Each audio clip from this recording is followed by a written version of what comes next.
Welcome to Race Unwrapped. I'm Michelle Tyreen Johnson. As the old song lyrics say, you don't know what you got until it's gone. But you might appreciate it that much more when you get it back. At the beginning of the season, we heard the voices of some Louisville folks who talked about voting. One of them, a woman named Deidre, is especially relevant to this episode. I recently had my voting rights restored a couple years ago. So no matter the type of election, I vote. As soon as they were restored, I was on it. Felony disenfranchisement is part of this country's long history of taking away the vote disproportionately from black men. It's even been called the new Jim Crow. It keeps more than 4 million American citizens from voting, even those who have served their time. Today, we're talking with Nicole Porter, Senior Director of Advocacy with the Sentencing Project, about how they help people with felony convictions get their voting rights back. So, Nicole, tell me a little bit about the Sentencing Project and what the organization does. What would you say the reach of the Sentencing Project is? The Sentencing Project is a research and advocacy organization headquartered in Washington, D.C. We've been around since 1986. We founded as an organization that helped train defense lawyers in mitigation for their clients and also promote sentencing alternatives, and then moved to a policy and advocacy and research organization in the late 80s, early 90s at the height of mass incarceration. Sentencing Project continues to publish research. We publish research across 3 priority areas: extreme sentencing, voting rights, and youth justice. And with our voting rights work, have worked to publish national reports that estimate the number of people impacted by felony disenfranchisement, including being involved in participating in advocacy campaigns at the federal and within states to expand the franchise to people impacted by felony disenfranchisement. This season on Race Unwrapped, I'm exploring voting and race, and as I have unfortunately had to say more than once, if you're talking about voting and race, you're talking about voter suppression and just the different ways it's done.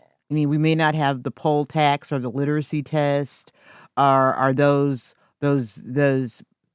Reconstruction era tactics, but we have a different set of tactics that kind of put the speed stick in front of people of color when it comes to heading to the ballot box. So could you explain to me that, you mentioned 2 phrases that I think I know, but that some listeners may not be completely familiar with, like mass incarceration. What exactly does that refer to?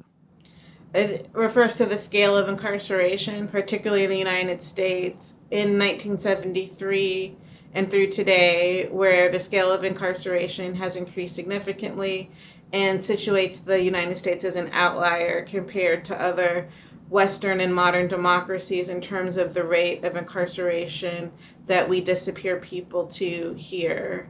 So the number of people incarcerated in the early 70s has skyrocketed since then. And in fact, the Sentencing Project determined that 1973 was the first year of mass incarceration. That's when the prison population started to increase after many decades of stability. I think we can get into, particularly given the context of this podcast, the reasons why mass incarceration became the system in which to disappear people to, given it wasn't even a full decade after the end of Jim Crow with the adoption of the federal civil rights regime. And before that, living through Reconstruction, and before that, the state of slavery that the United States and the colonies that emerged here, given racial caste and the enslavement of Africans and their descendants.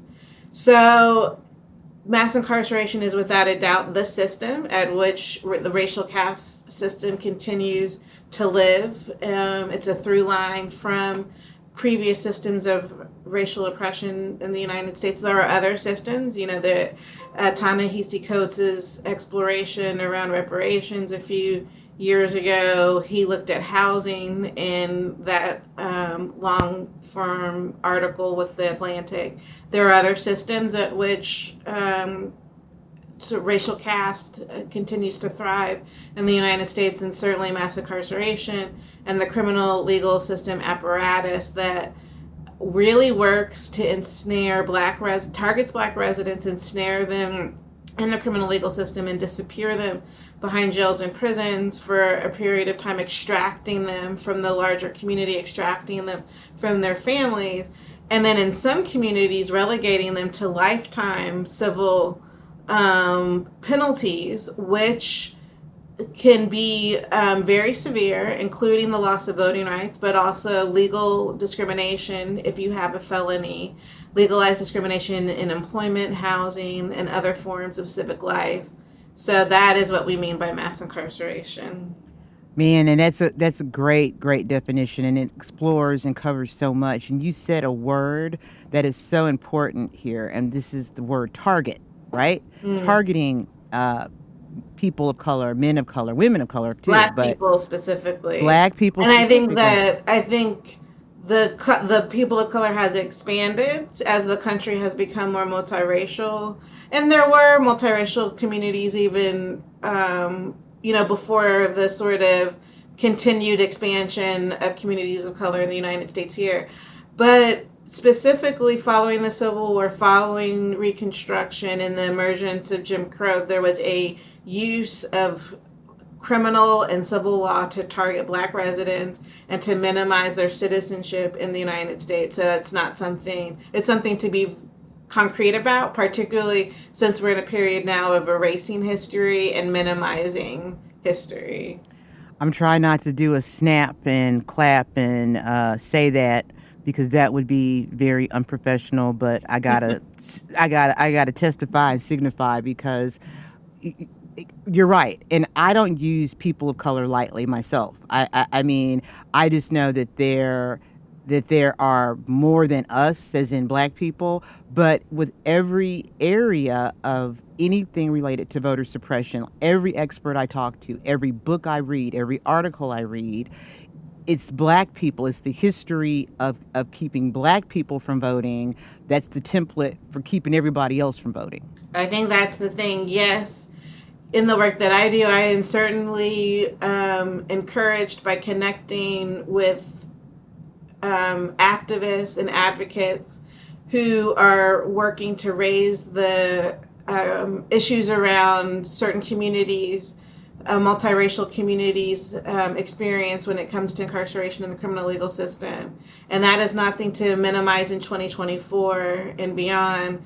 But I think it's very important to recognize the root of this is around targeting black residents specifically, and other residents who that white elites at the time were working to disenfranchise, they were able to do that through statutory policies and through constitutional exclusions in states, particularly ones that were readmitted to the Union following the Civil War and I've already touched on, the emergence of Jim Crow. This is great. I mean, you drop in all the information, loving this. This is exactly why I wanted to talk to someone from your organization, because again, in having this conversation about race and voting, you can't not focus on felony disenfranchisement, because there are so many people who are cut out of voting because of that. Like, I live in Kentucky. I'm sitting in Kentucky right now, which is one of the states that seems to, from my research, has a high number of black men who are unable to vote. Kentucky has lifetime disenfranchisement policies. The state has had governors that have expanded voting rights to people with certain felony convictions over the years. And tens of thousands of people have gotten their voting rights reinstated in Kentucky because of governors' executive orders.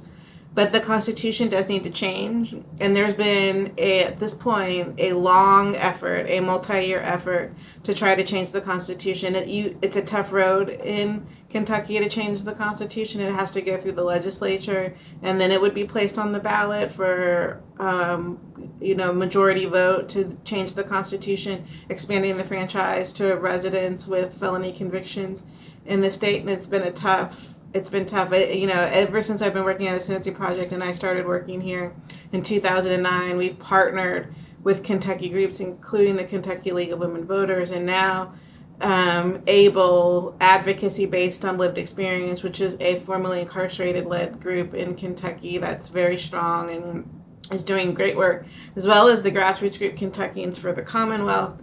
So there are strong organizations that have been anchoring this fight in the state for many years, and it's just fundamentally, unfortunately, a political problem that legislators are resistant to change and resistant to doing the first step, which is passing a law that would then place the question on the ballot. So if they were true advocates of democracy, then they should let the people vote to determine whether or not there's majority support for changing the state's constitution. But unfortunately, that bill can't even get passed, can't even clear the legislative hurdles. And there was a strong effort this year. There was a rally at the Kentucky Capitol at the beginning of the year calling attention to the issue and the fact that legislators needed to act. And there were several bills introduced. There was a lot of strong support for those introduced measures, but unfortunately, they didn't clear the steps that needed to be cleared in order to be placed on the ballot for the majority of Kentuckians to weigh in on whether or not the Constitution should change. We're going to take a quick break, and we'll be right back with more from Nicole Porter from the Sentencing Project. This is Race Unwrapped. Americans are durable. We take pride in hard work and high quality. American Giant makes durable quality clothing right here in the USA because what we wear reflects who we are. When you buy American Giant, you're not just wearing the best clothes money can buy, you're helping keep jobs and pride in your own backyard. Premium clothing built to last decades, like it should. Get 20% off your first order at American-Giant.com with code RightHere24. Welcome back to Race Unwrapped. Our guest today is Nicole Porter, Senior Director of Advocacy for the Sentencing Project. You know, this conversation reminds me that people don't often connect the dots, except in a very general way. And like the dot is that Black women are the single biggest voting bloc for Democrats, and followed by Black men. So it makes sense that Black people would be targeted, because if you can keep any amount of Black people from voting, then that's that many fewer votes for one party, which makes it easier for another party. I mean, I'm not trying to be political. I'm just saying that it seems to me that's the dots to connect. Am I off there?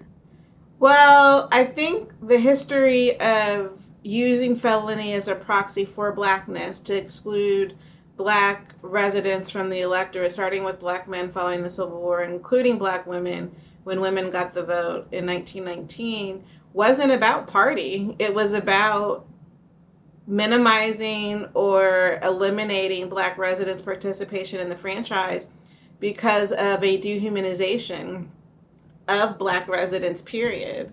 White elites at the time were not checking partisan boxes. I think they were more motivated by anti-Black racism and using felony as a proxy for Blackness as they worked to reconstitute themselves following the Civil War. There have been surveys of incarcerated people and their political preferences that would test assumptions around who incarcerated people or who people living with criminal convictions would vote for, and it's more mixed than people would suggest.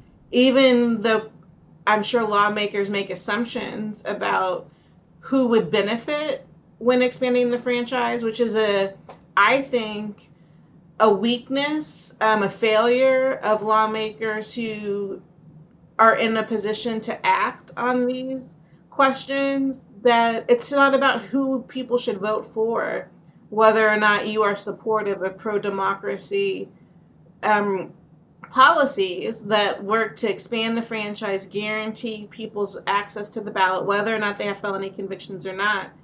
And the idea that an elected official's support of pro-voter policies, pro-voting policies, would hinge on which political party they think would benefit from that, I think is a failure of leadership of anyone in a position to vote on policies that would make those changes. And it's outrageous. There are multiple things to unpack in those conversations. One is guaranteeing the vote for residents who are otherwise expected to be good citizens, pay taxes, be good neighbors, not violate basic rules like speeding laws, and we talked about litter earlier, trash, keeping our neighborhoods clean in a variety of ways. That's one basic part of that question. Another basic part is, if you want people to vote for you, you have to ask for their vote. And it shouldn't be based on who you think will be likely to vote for you because of racial solidarity or gender solidarity or other sort of basic demographic solidarities. But you should do the work to engage with residents, with potential voters, talk to them about your platform, and ask for their vote and compete for their vote. But that is not where we are, which is an unfortunate reflection on the moment that we are in and how these felony disenfranchisement laws and other voter suppressive laws continue to thrive and have expanded over the years rather than contracted and been eliminated and repealed. So there's a great deal of work to do, and there's multiple questions under the umbrella around voter suppression, including felony disenfranchisement. That's not just about guaranteeing ballot access for any resident, but unfortunately for many of the elected officials who resist any protections to guarantee ballot access or expand the franchise are often motivated by who they think will benefit from any voter protections, as opposed to just supporting everybody's ability to vote. And then the second part of that would be them competing fairly for their people's votes. So then everything you just said makes sense, but then what is the argument that people make that a felony conviction not only should prevent someone from voting, but should take away their right to vote for a lifetime? What argument is that? It's a legacy of slavery that dehumanized Black residents as a basis for stripping their citizenship from them using their criminal legal system and citizenship as indicated by voting rights in the United States democratic system and the United States representative democracy. And that is so baked in to policies, particularly in southern states that readmitted themselves following the Civil War, that people view it as normal, but it is not normal. Mm-hmm. The United States is an outlier in that it disenfranchises people with felony conviction, including people in prison. Most modern democracies actually allow people to vote. They never lose their right to vote, even when sentenced for very serious offenses. We're talking about South Africa, that worked to model democratic practices after the apartheid regime fell. We're talking about modern democracies in Europe, of which the United States likes to align itself to, given the history of settler colonialism in this country. So, European bodies have upheld that people in prison should be guaranteed the right to vote. Uzbekistan, actually last year, 34,000 people from Uzbekistan prisons were allowed to vote. Wow. Last year. In Taiwan, an incarcerated person's voting rights were upheld when he sued the court in that state that he wasn't permitted to vote. The prison claimed that because he wasn't eligible for certain privileges, like what we have in the United States, and we used to have in the United States furloughed privileges where people can leave on special privileges to go work, to go, and this is more permissible in other parts of the world. It's not so much permissible in the United States.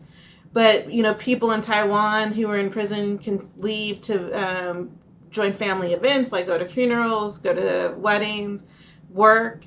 And because this prisoner sued wasn't eligible for those privileges, the court upheld that regardless of whether or not the prison authorized or sanctioned certain privileges for this individual to leave the prison, his voting rights were still, he still had a right to vote, and the prison had to make accommodations Wow. in order for him to exercise his right to vote, which meant bringing a polling location into the prison so that this person could make sure to vote because he wasn't allowed to leave the prison. Wow. Talk about the opposite of America, huh? The opposite of America. Now, I will say there are expansions of the franchise, and there is efforts to bring voting infrastructure into secure facilities, mostly jails in the United States. So we've documented, part of the work that the Sentencing Project has done is to document policy changes. So we've actually documented since 1997, 26 states and the District of Columbia have expanded voting rights to people with felony convictions. That's about 2 million people in the United States that got their voting rights back with the adoption of reforms. And in some localities, there's been an effort to guarantee ballot access for eligible voters who are in secure custody. This includes the 2 prisons and 2 jurisdictions where people never lose their right to vote, even when convicted for the most seriousness of offenses. Those are the 2 states of Vermont and Maine, and the 2 jurisdictions of Puerto Rico and Washington, D.C., and in local jails, of which I know there's active work happening in Kentucky to guarantee ballot access for people legally eligible to vote in local jails, particularly during this election season. So these are people who are held pretrial in local jails in Kentucky, guaranteeing that they are registered to vote and that they can register to vote before any voter registration deadlines, and guaranteeing that they can participate in any absentee ballot practices so that their votes can count in the upcoming election. And I know the group I mentioned earlier, ABLE Kentucky, that's the group called Advocacy Based on Lived Experience Kentucky, headed by Marcus Jackson and Tip Moody, 2 formerly incarcerated Kentuckians, are doing the work to guarantee ballot access for eligible voters in Kentucky jails. Wow. I mean, that's some good work there. So let me ask you this question. What number are we talking about? Like, as we're speaking now in 2024, how many people can't vote because they have a felony conviction? Yeah. Either they're in jail or prison, or they're out and still can't vote. Yeah, nationally, it's over 4.4 million people who can't vote. Most of those people are actually in the community, or they've completed their sentence. They're either living, and this is the case in Kentucky, they're living in the community on felony probation or parole, or they've completed their sentence and they're still disenfranchised from voting. In Kentucky, it's several 100,000 people who are disenfranchised from voting, many of whom are living in the community. And again, these are folks who are paying taxes. They're doing a range of other things to be good neighbors and to be good citizens, and yet they are marginalized and excluded from the franchise because of the lifetime felony disenfranchisement policy in Kentucky. That was Nicole Porter, Senior Director of Advocacy with the Sentencing Project. Next time, we're talking about the power of the Black women voting bloc with 2 political scientists, Dr. Andra Gillespie from Emory University and Dr. Andreen Wright from the University of Wisconsin-Madison. I'm Michelle Tyreen Johnson, and this is Race Unwrapped.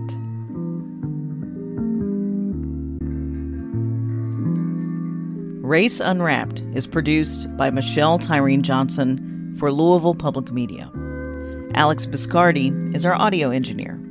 Music by Allison Cross. Our executive producer is Laura Ellis. For more information, to contact us, or to support Race Unwrapped, Visit raceunwrapped.org.